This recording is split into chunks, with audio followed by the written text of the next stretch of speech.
अस्सलाम वालेकुम dear students, welcome to my YouTube channel. आज का जो हमारा टॉपिक ऑफ डिस्कशन है वो है elements and their symbols. Elements को केमिस्ट्री में बहुत ज्यादा इंपॉर्टेंस हासिल है।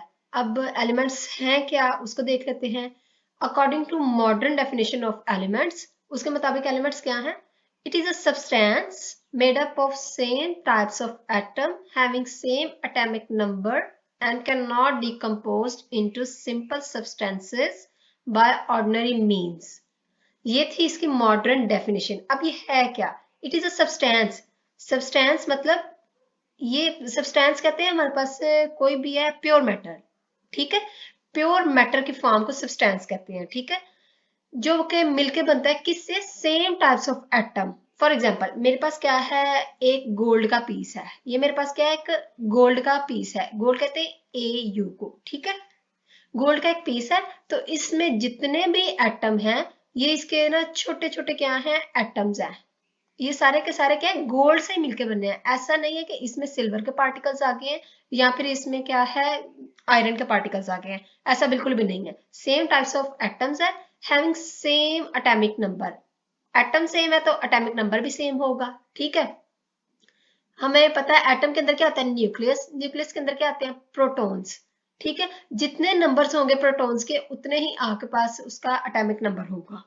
एंड कैन नॉट डिकम्पोज, और इसको आप तोड़ नहीं सकते इनटू सिंपल सब्सटेंस, किसी भी सिंपल सब्सटेंस के अंदर। यानी अगर आपके गोल्ड है, पीस ऑफ गोल्ड है आपके पास है, तो उसको आप तोड़ के आप इसको सिल्वर में कन्वर्ट नहीं कर सकते, ठीक है। ये क्या है? सिल्वर। एजी कहते हैं सिल्वर को। आप इसको सिल्वर में कन्वर्ट नहीं कर सकते by ordinary simple means, simple chemical means. ये कहते हैं इसको कि आप अगर सिंपल मेथड ऑफ केमिकल के थ्रू अगर इसको तोड़ोगे तो ये आप इसको तोड़ नहीं सकते। ये इसकी मॉडर्न डेफिनेशन थी।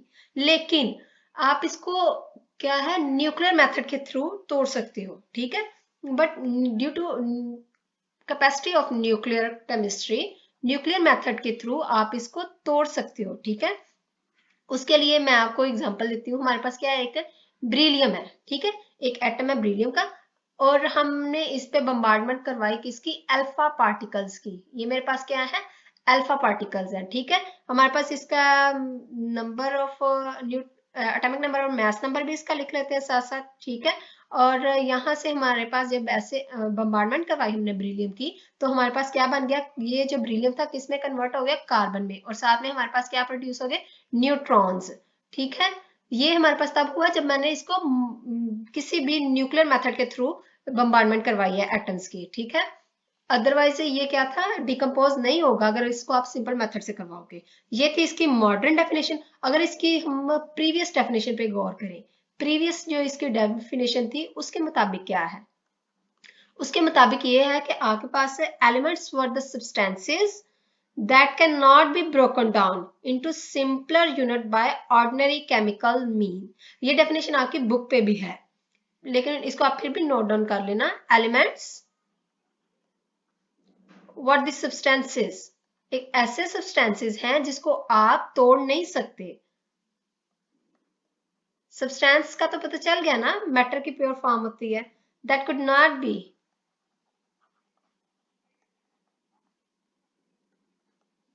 ब्रोकन डाउन, जिसको आप तोड़ नहीं सकते into a simple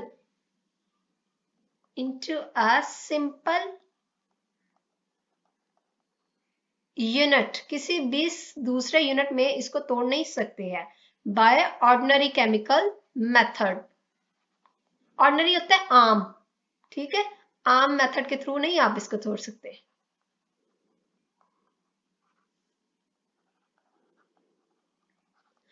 modern definition में और इसमें अब डिफरेंस क्या है? मॉडर्न में ये था कि हमारे पास एटम्स सेम होते हैं किसी भी सब्सटेंस में, और उसका जो एटॉमिक नंबर है वो भी सेम है। लेकिन प्रीवियस में ये था कि ना तो एटम का जिक्र था ना ही इसके एटॉमिक नंबर का जिक्र था। ओनली इन्होंने कहा था कि आपके पास कोई सब्सटेंस है उसको आप किसी भी सिंपल यूनिट में नहीं तोड़ सकते किसी भी आम मेथड के थ्रू, ठीक है।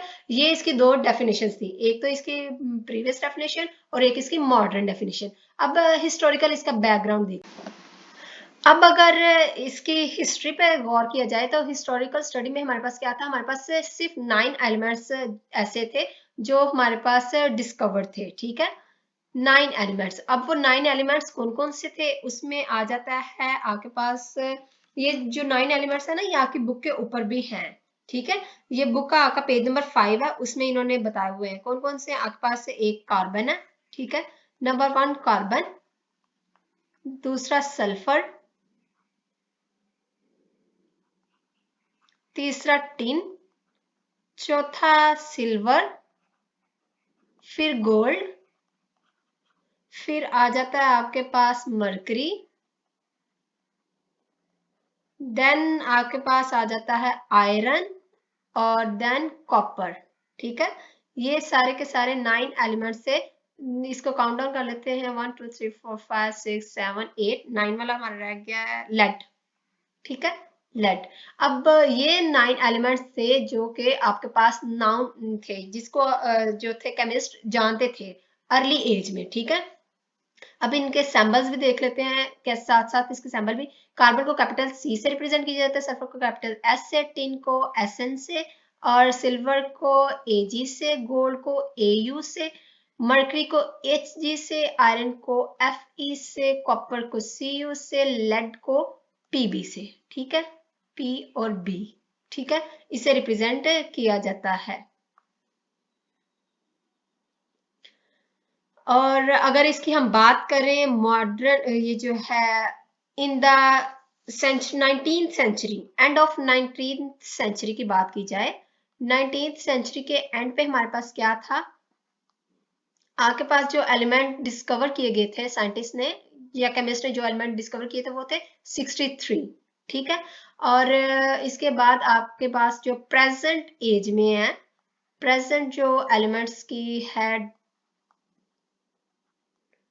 प्रेजेंट एलिमेंट जो है आपके पास वो है 1918, ठीक है, 118 एलिमेंट्स जो आज के दौर में जो आपके पास पाए जाते हैं। अगर आप पीरियोडिक टेबल की बात करो तो वो 118 एलिमेंट्स हैं जिनको इन्होंने डिस्कवर कर लिया है केमिस्ट ने। और ये एमसीक्यू के लिहाज से भी बहुत ज्यादा इंपॉर्टेंस रखता है कि 19th सेंचुरी के एंड पर कितने एलिमेंट डिस्कवर किए थे और जो अब तक हैं वो कितने हो चुके हैं, तो ये आप बता सकते हो, ये दोनों ये एमसीक्यू में भी आ जाता है, ठीक है, एमसीक्यू के लिहाज से भी ये इंपॉर्टेंस रखता है। अब देख लेते हैं, ये हमें हिस्ट्री का भी पता चल गया है, अब देख लेते हैं इसका जो है अक्रेंस कहाँ कहाँ पाए जाते हैं, ठीक है। एलिमेंट्स अगर प्रेजेंट होते हैं तो किस किस फॉर्म में प्रेजेंट होते हैं उसको देख लेते हैं। उसके लिए हमारे पास आ जाता है कि एलिमेंट्स की अक्रेंस की बात की जाए तो उसमें हमारे पास है, या तो ये फ्री फॉर्म में एग्जिस्ट करते हैं या फिर ये कंबाइंड फॉर्म में एग्जिस्ट करते हैं।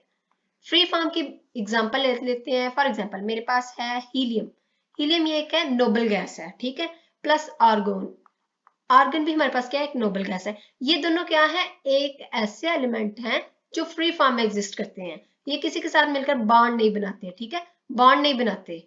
इसी तरह कंबाइंड फॉर्म की बात की जाए एलिमेंट्स की तो उसमें आ जाता है सोडियम क्लोराइड। यहाँ पे हमारे पास दो एटम है, सोडियम और क्लोरीन है, इन्होंने मिलकर सोडियम क्लोराइड बनाया, ये कंबाइंड फॉर्म में रहते हैं। इसी तरह हाइड्रोक्लोरिक एसिड है, इसने भी क्या है, हाइड्रोजन और क्लोरीन से मिलकर बनाया, तो ये भी कंबाइंड फॉर्म में रहते हैं।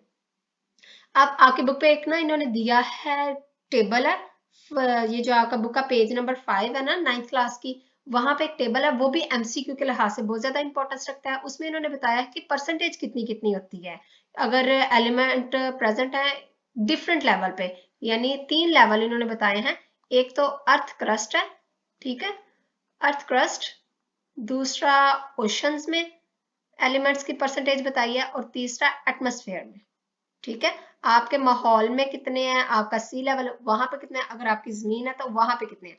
तो उसमें अब देख लेते हैं कितने कितने हमारे पास है। ऑक्सीजन की बात की जाए, ऑक्सीजन को O2 से रिप्रेजेंट करते हैं, या बुक से देख लीजिएगा ऑक्सीजन इसकी फुल फॉर्म क्या है, ठीक है, मैं इसका अब सैंबल ही लिखूंगी, आपको पता चल जाएगा। O2 से ऑक्सीजन को रिप्रेजेंट किया जाता है, सिलिकॉन को SI से रिप्रेजेंट किया जाता है, उसकी परसेंटेज 28% है। एल्यूमिनियम को Al से रिप्रेजेंट किया जाता है और इसकी परसेंटेज 7.8% है, ठीक है। और ओशंस में ऑक्सीजन की परसेंटेज जो है वो 86% है, ठीक है, 86% है। और हाइड्रोजन की H2 से रिप्रेजेंट किया जाता है 11% है। और क्लोरीन की Cl2 यानी ये गैस भी है, ये गैस है, ये दोनों ठीक है, हाइड्रोजन और क्लोरीन, ये 1.8% पाई जाती है। और ऑक्सीजन की एटमॉस्फेयर में परसेंटेज जो है 21% है, ठीक है। जो आपका माहौल है वहां जो आप सांस लेते हो ना, ये जो ऑक्सीजन अंदर लेके जाते हो बॉडी में, तो ये 21% है। और आर्गोन जो है आपके पास वो 0.9% है। और नाइट्रोजन जो है वो आपके पास 78% है। ठीक है, तो ये वाला जो है आपके पास MCQ के लिहाज से बहुत ज्यादा इंपॉर्टेंस रखता है बोर्ड पॉइंट ऑफ व्यू से। ठीक है, अक्रंस का भी पता चल गया है। अब इसकी है फिजिकल प्रॉपर्टीज, यानी फिजिकल स्टेट। अब इसकी फिजिकल स्टेट क्या है, फिजिकली कैसे हैं। फिजिकल स्टेट की बात की जाए तो एलिमेंट्स हमारे pass on the basis of their existence 3 states में एग्जिस्ट करते हैं। कौन कौन सी, या तो ये सॉलिड फॉर्म में एग्जिस्ट करते हैं, ठीक है, या फिर ये लिक्विड फॉर्म में एग्जिस्ट करते हैं, या फिर ये आपके पास गैस फॉर्म में एग्जिस्ट करते हैं। अब कैसे कैसे एग्जिस्ट करते हैं, सॉलिड की बात की जाए सबसे पहले तो सॉलिड में आपके पास 80% जो है ना आपके आपके एलिमेंट्स पीरियोडिक टेबल में वो सॉलिड फॉर्म में एग्जिस्ट करते हैं। ठीक है, फॉर एग्जांपल मेरे पास अब सोडियम है, ठीक है, सोडियम को Na से रिप्रेजेंट किया जाता है, ठीक है, और कॉपर है, कॉपर है, सोडियम है, जिंक है आपके पास, यहाँ फिर गोल्ड है। अब इनको कैसे कैसे रिप्रेजेंट करते हैं, सोडियम को Na से, कॉपर को Cu से, जिंक को Zn से, गोल्ड को Au से। आपके पास ये एलिमेंट्स क्या है, सॉलिड फॉर्म में एग्जिस्ट करते हैं। ठीक है, और जो लिक्विड फॉर्म में बहुत रेयर केसेस ऐसे हैं कि आपके एलिमेंट्स जो है लिक्विड फॉर्म में एग्जिस्ट करें, मतलब बहुत कम एलिमेंट्स, वेरी फ्यू एलिमेंट्स, ठीक है, वेरी फ्यू एलिमेंट्स एग्जिस्ट करते हैं आपका किसमें, जो लिक्विड फॉर्म में। फॉर एग्जांपल आपके पास मरकरी है, मरकरी जी, ये जो आप ब्लड फीवर चेक करते हो ना थर्मामीटर में, तो उसमें जो मरकरी यूज होता है वो, ठीक है, इसको Ag से रिप्रेजेंट करते हैं। और आपके पास ब्रोमीन है, ब्रोमीन जो है आपके पास वाटर फॉर्म में ही होता है, और मरकरी भी, इसको आप लैब में यूज करते हो, जब आप फर्स्ट ईयर सेकेंड ईयर में लैब में जाते हो ना, प्रैक्टिकल परफॉर्म करते हो, तो फिर ब्रोमीन वाटर यूज करते हो। अब आपके पास गैसेस है, गैसेस में आपके पास जो है ना ये भी बहुत कम एलिमेंट्स होते हैं जो गैस में एग्जिस्ट करते हैं, लेकिन थोड़े बहुत फिर भी करते हैं। ये सारी नोबल गैसेस इसमें आ जाती हैं, जैसे हीलियम आ गई, जैसे नाइट्रोजन आ गई, क्लोरीन आ गई, और ऑक्सीजन, ये सारी गैसेस की फॉर्म में एग्जिस्ट करते हैं। अब इसकी क्लासिफिकेशन की बात कर लेते हैं, क्लासिफिकेशन अब इसकी कैसी है, क्लासिफिकेशन को देख लेते हैं। क्लासिफिकेशन हम करते हैं on the basis of their properties, on the properties की बेस पे।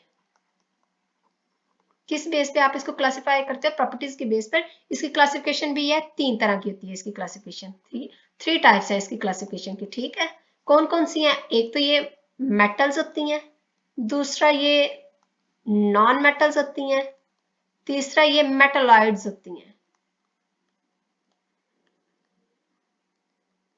अब मेटल्स क्या होती हैं, मेटल्स वो होती हैं जो क्या करती हैं, good conductor of heat and electricity होती हैं, ठीक है, और इनकी सरफेस क्या होती है, शाइनी होती है, और आप जब भी इसको किसी चीज के साथ टच करते हो ना तो ये साउंड प्रोड्यूस करती हैं।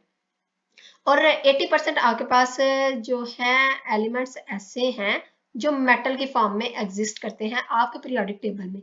जैसे मैंने आपको ऊपर भी बताया, उसमें सोडियम है, कॉपर है, जिंक है, और गोल्ड है या फिर सिल्वर है, ये आपके पास मेटल की फॉर्म में एग्जिस्ट करती है। नॉन मेटल्स हैं, तो नॉन मेटल्स क्या होती हैं, मेटल्स से उल्ट होती हैं, उसके अगेंस्ट होती हैं। ठीक है, अगर metal good conductor of heat and electricity है तो नॉन मेटल्स इसके अगेंस्ट होगी, वो ना तो हीट को कंडक्ट करेगी ना इलेक्ट्रिसिटी को, ना ही वो सरफेस के लिहाज से शाइनी होगी। इसमें सारी गैसेज आ जाती हैं, जैसे हमारे पास ऑक्सीजन की एग्जांपल ले लो, नाइट्रोजन की ले लो, हाइड्रोजन की ले लो। ठीक है, मेटलाइड्स, मेटलाइड्स वो होती हैं जिसमें बहुत कैपेसिटी होती है metals like and non metals like, जो मेटल्स भी होती हैं प्लस नॉन मेटल्स। ठीक है, इसका बिहेवियर मेटल्स और नॉन मेटल्स दोनों जैसा होता है। ठीक है, ये दोनों मिलकर क्या बनाती है, कुछ एलिमेंट्स ऐसे भी होते हैं जो एक्ट करते हैं both metals and non metals. ठीक है, उसको हम क्या कहते हैं, मेटलॉइड्स। इसको आप डिफाइन ऐसे कर सकते हो मेटलॉइड को, elements which have both properties of metals and non metals. इसमें आपके पास एग्जांपल आ जाती है जर्मीनियम की, प्लस आप इसमें ले सकते हो आर्सेनिक को, ये ऐसे एलिमेंट्स हैं आपके पीरियोडिक टेबल पे जो both metal and non metal behave करते होते हैं और एंटीमनी, ठीक है। अब इनको रिप्रेजेंट कर सकते हैं जी आर से जर्मीनियम को, आर्सेनिक को ए आर से, एंटीमनी को ए एन से। अब इसका नेक्स्ट पार्ट मैं नेक्स्ट वीडियो में बनाऊंगी, ठीक है। उसमें इसकी वैलेंसी, एलिमेंट्स की वैलेंसी को कैसे डिस्क्राइब किया जाता है, उससे मतलब रिप्रेजेंट कैसे किया जाता है वो पता चले, वो आपको इसमें पता चलेगा, ठीक है। तो एंटीमनी को एस बी से रिप्रेजेंट करते हैं, सॉरी एस ए एन से नहीं, एस बी से। तो वीडियो को, नेक्स्ट वीडियो को भी लाजमी देखिएगा ताकि आपको इसकी वैलेंसी की भी समझ आ जाए कि एलिमेंट्स की वैलेंसी कैसे डिफाइन की जाती है। तो वीडियो अगर आपको अच्छी लगी हो तो वीडियो को लाइक कीजिएगा, मेरे चैनल को सब्सक्राइब कीजिएगा और अपना बहुत सारा रखिए ख्याल। मिलते हैं नई वीडियो के साथ। अल्लाह हाफिज।